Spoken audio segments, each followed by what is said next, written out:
இயக்குனர் செல்வராகவன் இயக்கத்துல சூர்யா நடிப்புல உருவாகியிருக்க என்ஜிகே படத்துடைய டீசர் அப்டேட்டே சூர்யாவுடைய ரசிகர்களை கையில பிடிக்க முடியல அப்படின்னு சொல்லலாம். பிப்ரவரி 14க்காக பயங்கரமா வெயிட் பண்ணிட்டு இருக்காங்க. ஒரு பக்கம் என்ஜிகே படத்துடைய அப்டேட் அப்படின்னா, இன்னொரு பக்கம் காப்பான் படத்துடைய அப்டேட்டும் டபுள் ட்ரீட்டா அமைஞ்சிட்டு இருக்கு சூர்யாவுடைய ரசிகர்களுக்கு. சமீபத்துல தான் இந்த படத்துடைய அப்டேட்ஸ்லாம், காப்பான் படத்துடைய அப்டேட்ஸ்லாம் நிறைய வந்துட்டு இருந்தது. இயக்குனர் கேவி ஆனந்தோடைய இயக்கத்துல சூர்யா நடிப்புல மோகன்லால், ஆர்யான்னு இப்படி பல பேர் நடிச்சிருக்காங்க.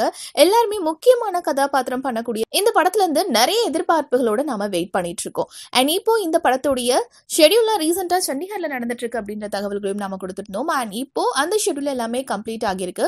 கூடிய சீக்கிரம் இந்த படத்துடைய நெக்ஸ்ட் ஷெடியூல் பத்தின தகவல்களை சொல்றோம் அப்படின்னு இயக்குனர் பிரேம்குமார் அவங்களுடைய ட்விட்டர் பக்கத்துல ட்வீட் பண்ணியிருக்காங்க. அது மட்டும் இல்லாம இதுல ஒர்க் பண்ணது அவங்களுக்கு ரொம்பவே ஒரு பெரிய எக்ஸ்பீரியன்ஸா இருந்தது அப்படின்ற ஒரு அப்டேட்டையும் கொடுத்திருக்காங்க. சூர்யாவுடைய ரசிகர்கள் சூர்யா படத்துடைய அப்டேட்காக போன வருடம்லாம் ஏங்கிட்டு இருந்தாங்க அப்படின்னு தான் சொல்லணும். இந்த வருடம் ஆரம்பிச்சதுல தான் அவங்களுக்கு அப்டேட் மழையா கொட்டிக்கிட்டே தான் இருக்கு. இப்போ என்ஜிகே படம் வந்து இந்த சம்மர்ல ரிலீஸ் பண்ண போறாங்க அப்படின்னும், அதை தொடர்ந்து இந்த காப்பான் மூவி தீபாவளிக்கு ரிலீஸ் ஆகும் அப்படின்ற எதிர்பார்ப்புகளும் இருந்துட்டு இருக்கு. இந்த மாதிரியான நிறைய சினிமா தகவல்கள் தெரிஞ்சுக்க ஃபில்மி ஃபோக்கஸை சப்ஸ்கிரைப் பண்ணுங்க.